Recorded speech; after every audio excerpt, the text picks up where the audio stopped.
Hace algunos meses que, visitando la célebre abadía de Fítero y ocupándome en revolver algunos volúmenes en su abandonada biblioteca,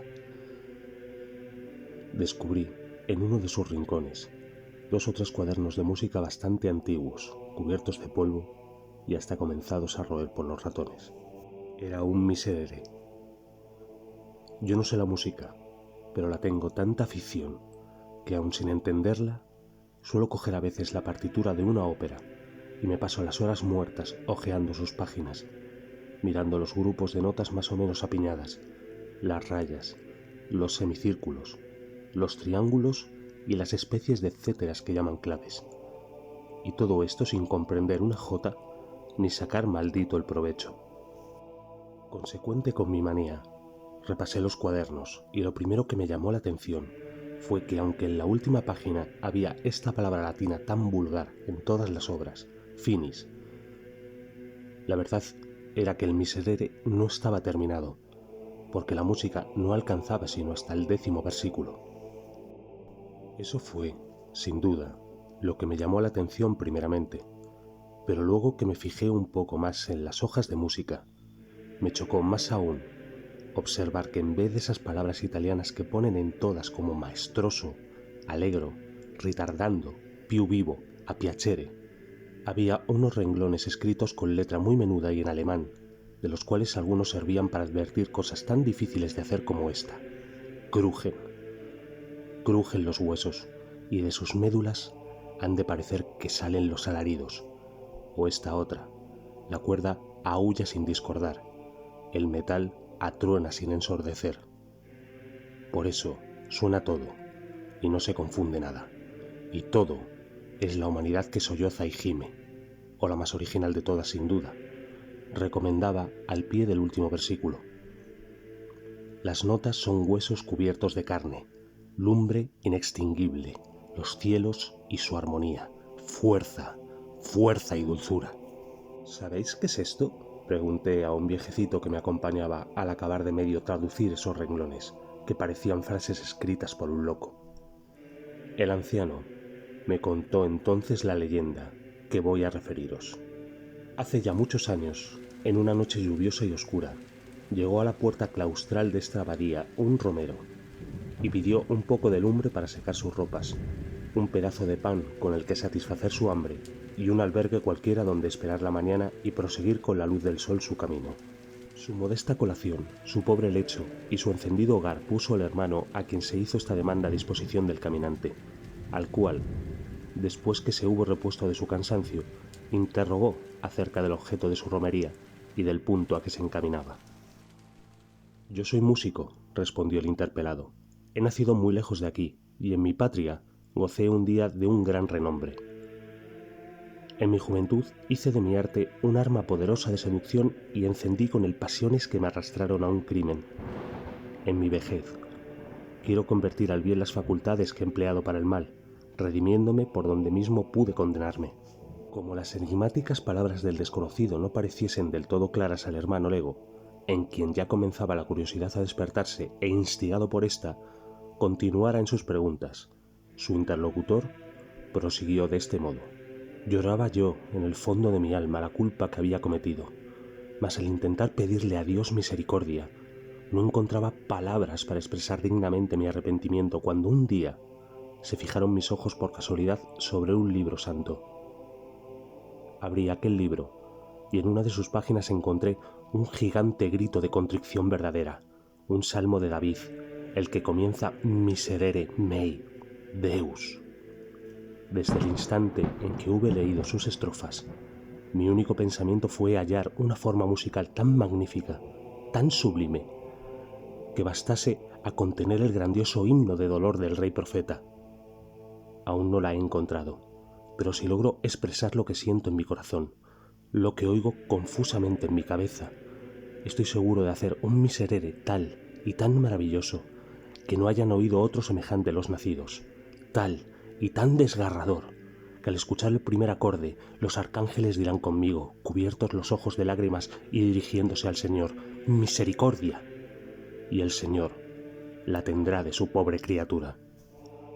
El romero Al llegar a este punto de su narración, calló por un instante y después, exhalando un suspiro, tornó a coger el hilo de su discurso.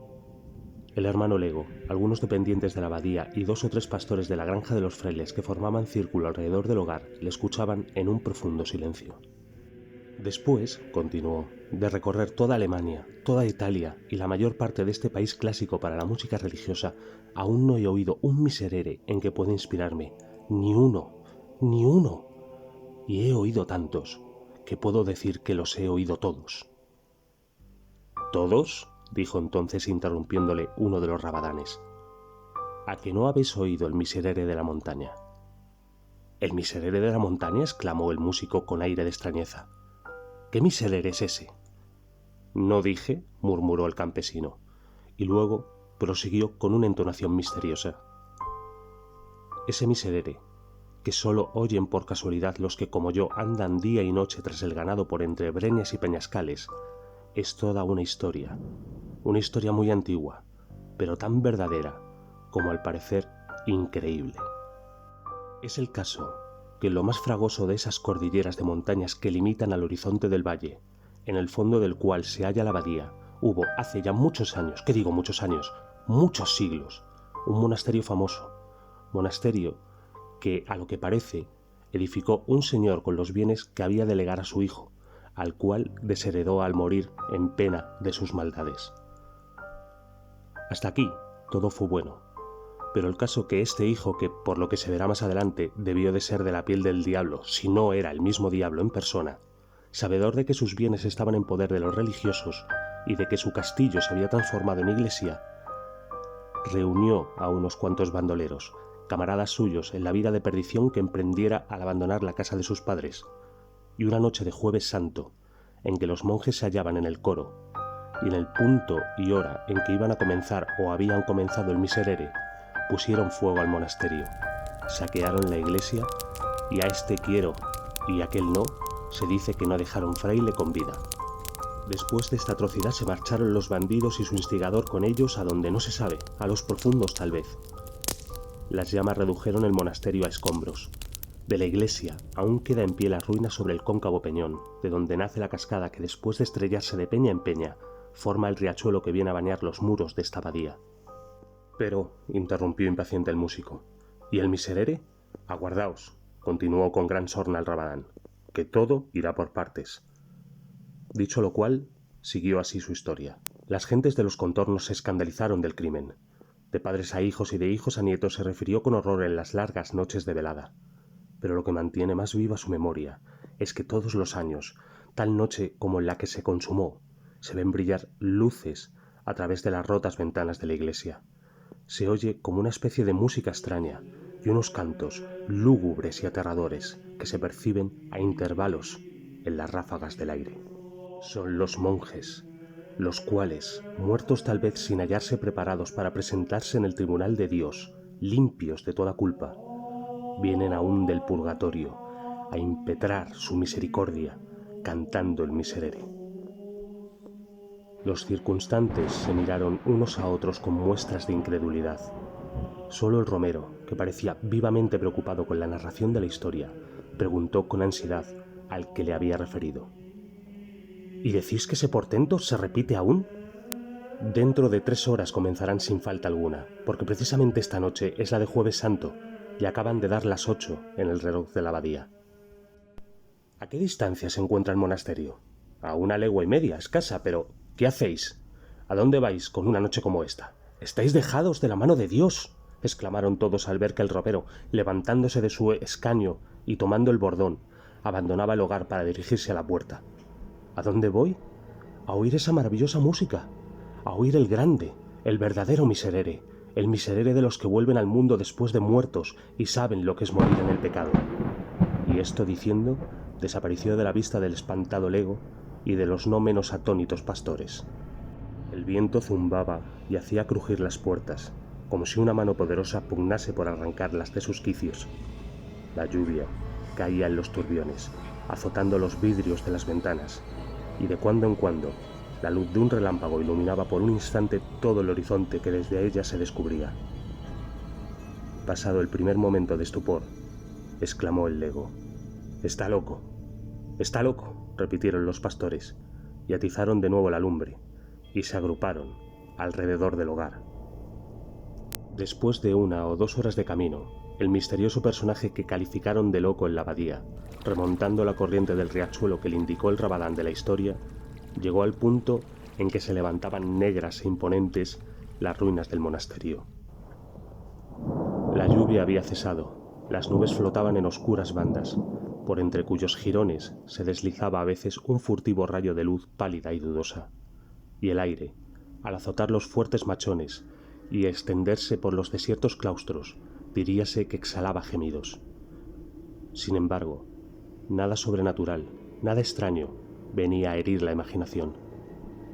Al que había dormido más de una noche sin otro amparo que las ruinas de una torre abandonada o un castillo solitario, al que había arrostrado en su larga peregrinación 100 y 100 tormentas, todos aquellos ruidos le eran familiares. Las gotas de agua que se filtraban por entre las grietas de los rotos arcos y caían sobre las losas con un rumor acompasado, como el de la péndola de un reloj. Los gritos del búho, que ganaba, refugiado bajo el nimbo de piedra de una imagen, de pie, aún en el hueco de su muro. El ruido de los reptiles, que despiertos de su letargo por la tempestad, sacaban sus disformes cabezas de los agujeros donde duermen o se arrastraban por entre los jaramagos y los zarzales que crecían al pie del altar, entre las junturas de las lápidas sepulcrales que formaban el pavimento de la iglesia. Todos esos extraños y misteriosos murmullos del campo, de la soledad y de la noche llegaban perceptibles al oído del romero, que sentado sobre la mutilada estatua de una tumba, aguardaba ansioso la hora en que debiera realizarse el prodigio. Transcurrió tiempo, y nada se percibió. Aquellos 1000 confusos rumores seguían sonando y combinándose de 1000 maneras distintas, pero siempre los mismos. «Si me habrá engañado», pensó el músico. Pero en aquel instante se oyó un ruido nuevo, un ruido inexplicable en aquel lugar, como el que produce un reloj algunos segundos antes de sonar la hora, ruido de ruedas que giran, de cuerdas que se dilatan, de maquinaria que se agita sordamente y se dispone a usar de su misteriosa vitalidad metálica. Y sonó una campanada. 2, 3, hasta 11. En el derruido templo no había campana, ni reloj, ni torre ya siquiera. Aún no se había expirado, debilitándose de eco en eco, la última campanada. Todavía se escuchaba su vibración temblando en el aire, cuando los doseles de granito que cobijaban las esculturas, las gradas de mármol de los altares, los sillares de las ojivas, los callados antepechos del coro, los festones de tréboles de las cornisas, los negros machones de los muros, el pavimento, las bóvedas, la iglesia entera, comenzó a iluminarse, espontáneamente, sin que se viese una antorcha, un cirio o una lámpara que derramase aquella insólita claridad. Parecía como un esqueleto de cuyos huesos amarillos se desprende ese gas fosfórico que brilla y humea en la oscuridad como una luz azulada, inquieta y medrosa. Todo pareció animarse, pero con ese movimiento galvánico que imprime a la muerte contracciones que parodian la vida. Movimiento instantáneo, más horrible aún que la inercia del cadáver que agita con su desconocida fuerza. Las piedras se reunieron a piedras. El ara, cuyos rotos fragmentos se veían antes esparcidos sin orden, se levantó intacta, como si acabase de dar en ella su último golpe de cincel el artífice. Y al par del ara se levantaron las derribadas capillas, los rotos capiteles y las destrozadas e inmensas series de arcos que, cruzándose y enlazándose caprichosamente entre sí, formaron, con sus columnas, un laberinto de prófido. Una vez reedificado el templo, comenzó a oírse un acorde lejano que pudiera confundirse con el zumbido del aire, pero que era un conjunto de voces lejanas y graves que parecían salir del seno de la tierra e irse elevando poco a poco, haciéndose cada vez más perceptible. El osado peregrino comenzaba a tener miedo, pero con su miedo luchaba aún su fanatismo por todo lo desusado y maravilloso, y alentado por él, dejó la tumba sobre la que reposaba se inclinó al borde del abismo por entre cuyas rocas saltaba el torrente, despeñándose en un trueno incesante y espantoso, y sus cabellos se erizaron de horror. Mal envueltos en los jirones de sus hábitos, caladas las capuchas, bajo los pliegues de las cuales contrastaban con sus descarnadas mandíbulas y los blancos dientes las oscuras cavidades de los ojos de sus calaveras, vio los esqueletos de los monjes que fueron arrojados desde el petril de la iglesia a aquel precipicio, salir del fondo de las aguas y agarrándose con los largos dedos de sus manos de hueso a las grietas de las peñas, trepar por ellas hasta tocar el borde, diciendo con voz baja y sepulcral, pero con una desgarradora expresión de dolor, el primer versículo del Salmo de David: Miserere mei, Deus, secundum magnam misericordiam tuam. Cuando los monjes llegaron al peristilo del templo, se ordenaron en 2 hileras, y penetrando en él fueron a arrodillarse en el coro, donde con voz más levantada y solemne prosiguieron entonando los versículos del Salmo. La música sonaba al compás de sus voces. Aquella música era el rumor distante del trueno, que desvanecida la tempestad se alejaba murmurando. Era el zumbido del aire, que gemía en la concavidad del monte. Era el monótono ruido de la cascada que caía sobre las rocas, y la gota de agua que se filtraba, y el roce de los reptiles inquietos. Todo esto era la música, y algo más que no puede explicarse, ni apenas concebirse. Algo más que parecía como el eco de un órgano que acompañaba los versículos del gigante himno de contrición del rey salmista, con notas y acordes tan gigantes como sus palabras terribles. Siguió la ceremonia. El músico que la presenciaba absorto y aterrado creía estar fuera del mundo real, vivir en esa región fantástica del sueño en que todas las cosas se revisten de formas extrañas y fenomenales. Un sacudimiento terrible vino a sacarle de aquel estupor que embragaba todas las facultades de su espíritu. Sus nervios saltaron al impulso de una emoción fortísima. Sus dientes chocaron, agitándose con un temblor imposible de reprimir, y el frío penetró hasta la médula de sus huesos. Los monjes pronunciaban en aquel instante las espantosas palabras del Miserere: In iniquitatibus conceptus sum, et in peccatis conceptit me mater mea. Al resonar este versículo y delatarse sus ecos retumbando de bóveda en bóveda, se levantó un alarido tremendo que parecía un grito de dolor arrancado a la humanidad entera por la conciencia de sus maldades. Un grito horroroso, formado de todos los lamentos del infortunio, de todos los alaridos de la desesperación, de todas las blasfemias de la impiedad. Concierto monstruoso, digno intérprete de los que viven en el pecado y fueron concebidos en la iniquidad. Prosiguió el canto, ora tristísimo y profundo, ora semejante a un rayo de sol que rompe la nube oscura de una tempestad, haciendo suceder a un relámpago de terror otro relámpago de júbilo. Hasta que, merced a una transformación súbita, la iglesia resplandeció bañada en una luz celeste. Las osamentas de los monjes se vistieron de sus carnes. Una aureola luminosa brilló en derredor de sus frentes. Se rompió la cúpula y a través de ella se vio el cielo como un océano de lumbre abierto a la mirada de los justos.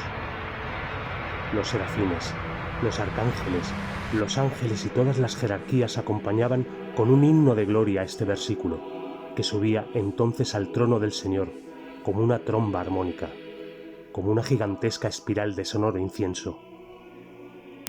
Auditui, meo, Davis, gaudium, et laetitiam, et exultabunt ossa humiliata. En este punto, la claridad deslumbradora cegó los ojos del romero. Sus sienes latieron con violencia, zumbaron sus oídos, y cayó sin conocimiento por tierra, y nada más oyó. Al día siguiente, los pacíficos monjes de la abadía de Fítero, a quienes el hermano Lego había dado cuenta de la extraña visita de la noche anterior, vieron entrar por sus puertas pálido y como fuera de sí al desconocido romero. ¿Oísteis al cabo el Miserere?, le preguntó con cierta mezcla de ironía el Lego, lanzando a hurtadillas una mirada de inteligencia a sus superiores. «Sí», respondió el músico. «¿Y qué tal os ha parecido?» «Lo voy a escribir. Dadme un asilo en vuestra casa», prosiguió dirigiéndose al abad. «Un asilo y pan por algunos meses, y voy a dejaros una obra inmortal del arte, un miserere que borre mis culpas a los ojos de Dios, eternice mi memoria y eternice con ella la de esta abadía». Los monjes, por curiosidad, aconsejaron al abad que accediese a su demanda. El abad, por compasión, aun creyéndole un loco, accedió al fin a ella, y el músico, instalado ya en su monasterio, comenzó su obra. Noche y día trabajaba con un afán incesante. En mitad de su tarea se paraba y parecía como escuchar algo que sonaba en su imaginación, y se dilataban sus pupilas, saltaba en el asiento y exclamaba: «¡Eso es! ¡Así! ¡Así! ¡No hay duda! ¡Así!» Y proseguía escribiendo notas con una rapidez febril que dio en más de una ocasión que admirar a los que le observaban sin ser vistos. Escribió los primeros versículos y los siguientes y hasta la mitad del salmo, pero al llegar el último, al que había oído en la montaña, le fue imposible proseguir.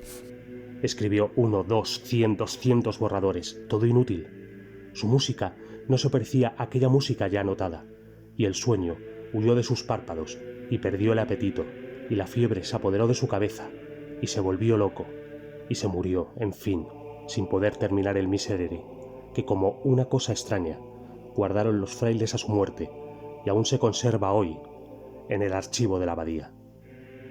Cuando el viejecito concluyó de contarme esta historia, no pude menos de volver otra vez los ojos al empolvado y antiguo manuscrito del miserere, que aún estaba abierto sobre una de las mesas.